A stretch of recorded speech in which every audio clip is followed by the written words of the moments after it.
So una, may duda tayo na politically motivated. Ikalawa, whole of government ang nagamit dito na talaga naman comprehensive itong planong ito. At ikatlo, ang mga posibleng managutan ng criminal and administrative charges. At iminumungkahi namin na imbestigahan ng Office of the Ombudsman ang mga sumusunod. Una, si DOJ Secretary Remulla Boying maaring managot sa violation of RA 3019, Anti-Graft and Corrupt Practices for sanctioning an invalid administrative arrest against the former president in contravention of the ruling of the Supreme Court in the 2023 case of Immigration versus Juan Wenle.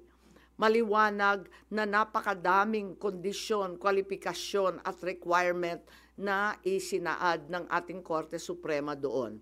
Ikalawa, usurpation ng DOJ ng judicial functions. Kahit hindi sila korte, naghahatol sila na halos sila ang naging husgado.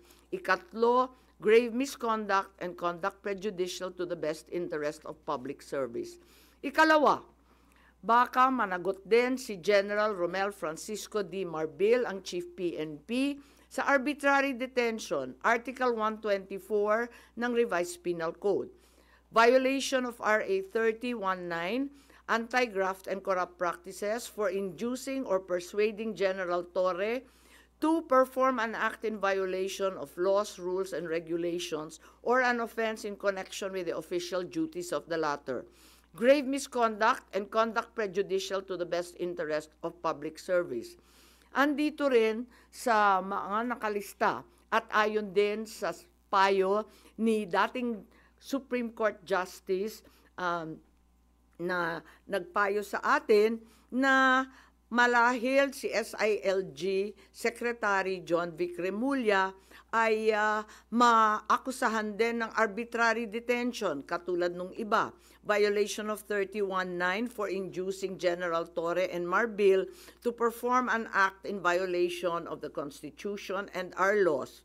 Ikatlo, grave misconduct and conduct prejudicial to the best interest of public service.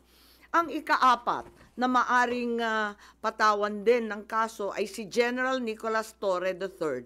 Maaring managot sa arbitrary detention. 2 counts of arbitrary detention, not only against the former president, but also against former Executive Secretary Medialdea. Ikalawa, violation of RA 7439 for not allowing the former president to be visited by VP Sara, both his daughter and his named counsel, and for forcing the former president's lawyers to leave him. Also, the violation of 3019 for allowing himself to be induced or persuaded by General Marbil or SILG Remulla to perform an act in violation of law, rules, and regulations in connection with his official functions. Grave misconduct and conduct prejudicial to the best interest of public service ay maaari ring ipataw laban kay General Torre. Ikalima, Ambassador Marcos V. Lacanilao. Maaring managot sa usurpation of official functions, Article 177 of the Revised Penal Code, pagsisinungaling sa ibang kaso at perjury sa ilalim ng Article 183 of the Revised Penal Code, false testimony in other cases, and perjury in solemn affirmation under Article 183 of the Revised Penal Code, at conduct prejudicial to the best interest of the service. So ito ang further findings namin.